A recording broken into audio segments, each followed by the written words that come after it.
हरी भरी बहू पार्ट 2। जैसा कि हमने देखा, रणवीर चंचल से प्यार करता है और उसी से शादी करना चाहता है, लेकिन विद्या इसके खिलाफ थी।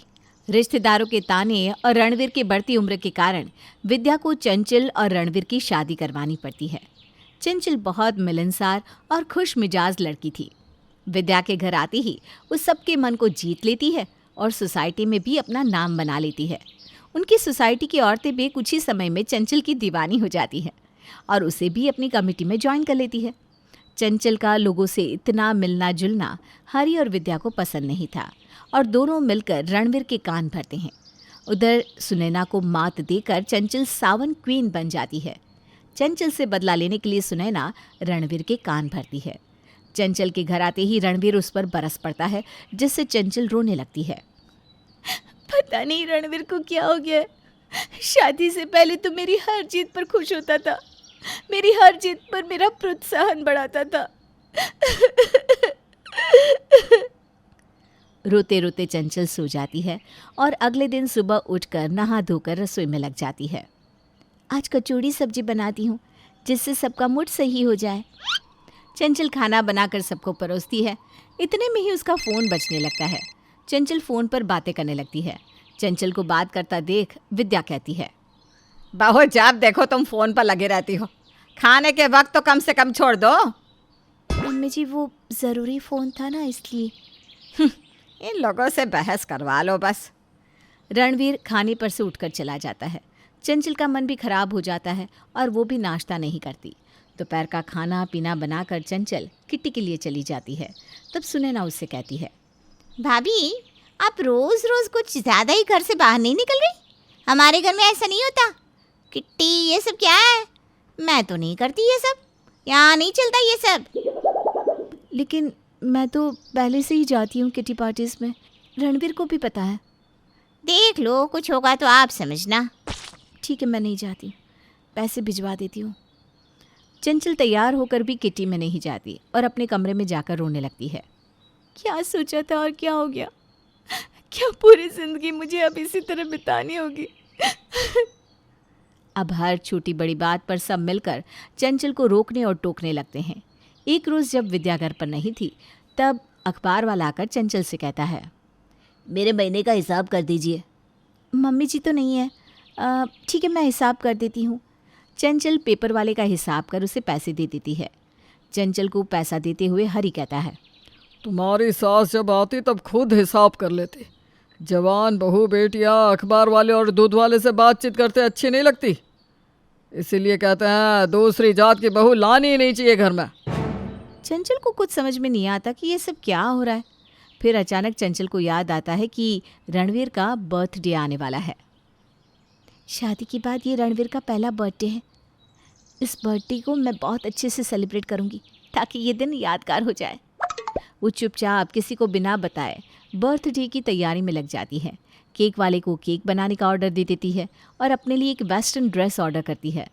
अगले दिन सुबह से चंचल रणवीर के काम पर जाने के बाद चुपचाप कमरा सजाने लगती है और 12 बजते ही न्यू ड्रेस पहनकर केक कटवाने के लिए रणवीर को कमरे में ले आती है। चंचल की मेहनत देखकर रणवीर खुश हो जाता है। बहुत अच्छा है सब चंचल, आई लव यू। बहुत दिनों बाद इतना अच्छा लग रहा है। Happy birthday to you. Cake cut करके दोनों सो जाते हैं। अगले दिन चंचल सुबह उठकर मंदिर जाती है और बहुत खुश होती है। शाम के लिए चंचल रेस्टोरेंट बुक करती है और रणवीर के कुछ दोस्तों को भी इनवाइट करती है। मम्मी जी, रात का खाना आज नहीं बनाया है, हम सब बाहर जा रहे हैं रणवीर का बर्थडे सेलिब्रेट करने। ठीक है। सब रेस्टोरेंट जाते हैं। चंचल वेस्टर्न गाउन पहनती है। चंचल को ऐसे कपड़ों में देखकर विद्या और हरी का मुंह सूज जाता है, लेकिन रणवीर के बर्थडे के कारण दोनों उस वक्त चुप रहते हैं। लेकिन जैसे ही पार्टी शुरू होती है और केक कट होता है, रणवीर के दोस्त चंचल को केक खिलाने लगते हैं और चंचल की तारीफ करने लगते हैं। रणवीर भाई, भाभी तो तूने बहुत खोज कर लाई है। क्या शानदार पार्टी रखी है, मन खुश कर दिया। हाँ भाई, लाखों में एक है हमारी भाभी। वो तो है, मेरी चंचल के आगे अच्छे अच्छे फेल हैं। चंचल सभी लोगों के साथ नाचने लगती है और बेटे के मुंह से ये सब सुनकर विद्या से रहा नहीं जाता। वो रणवीर से कहती है, लाखों क्या करोड़ों में एक है तेरी बीबी। घर की इज्जत कोई इससे उछलवा ले। बाकी बहुएं तो ऐसे कपड़े पहनकर नाचने की सोच भी नहीं सकती। ये सब तेरी सह का नतीजा है। और दे तू इसे छूट। आज सबके साथ नाच रही है, कल को तुझे अपने इशारों पर नचाएगी। इसीलिए तो कहते हैं कि अपनी जात की बहू लानी चाहिए। भैया वो देखो, भाभी कैसे नाच रही है, जैसे पी रखा हो उन्होंने।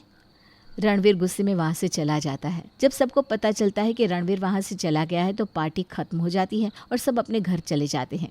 चंचल के घर पहुँचते ही तमाशा शुरू हो जाता है। तुम ये सब वहाँ क्या करी थी? आज मेरे दोस्तों के साथ नाचने का क्या काम था? आज के बाद तुम्हें इस घर से कहीं नहीं जाना है। कुछ भी करने से पहले पूछ लेना। अपनी मर्जी से कुछ करने की जरूरत नहीं है। ये मेरी जिंदगी का सबसे बेकार बर्थडे है। रणवीर भूखे ही सो जाता है। चंचल पूरी रात रोती रहती है और खुद को कोसती रहती है। कल से मैं अपनी मर्जी से कुछ नहीं करूँगी। अगले दिन सुबह चंचल उठती है और एक संस्कारी बहू की तरह नहा धोकर साड़ी पहन लेती है और घर के कामों में लग जाती है। सबके लिए नाश्ता बनाकर परोसती है और चुपचाप वहीं खड़ी हो जाती है। ना ही हंसती है और ना ही किसी से कुछ बोलती है, जैसे कोई रॉबोट हो। बहू एक रोटी देना। चंचल बिना कुछ कहे रोटी ला देती है। दिन बीतने लगते हैं। चंचल अपना फ़ोन तक बंद कर देती है और बाहरी लोगों से सारे कांटेक्ट ख़त्म कर देती है। रणवीर का घर अब सूना सूना लगने लगता है। चंचल बस अपने काम से मतलब रखती, जो कोई काम कहता वो कर देती। एक रोज़ रात में रणवीर को अपने पुराने दिन याद आने लगते हैं। वो चंचल को हक कर लेता है, लेकिन चंचल वहीं की वहीं खड़ी रहती है। वो उसे वापस हक भी नहीं करती। मुझे तुमसे कुछ बात करनी है। मैं तुम्हारे साथ बिताए पल को बहुत मिस कर रहा हूँ।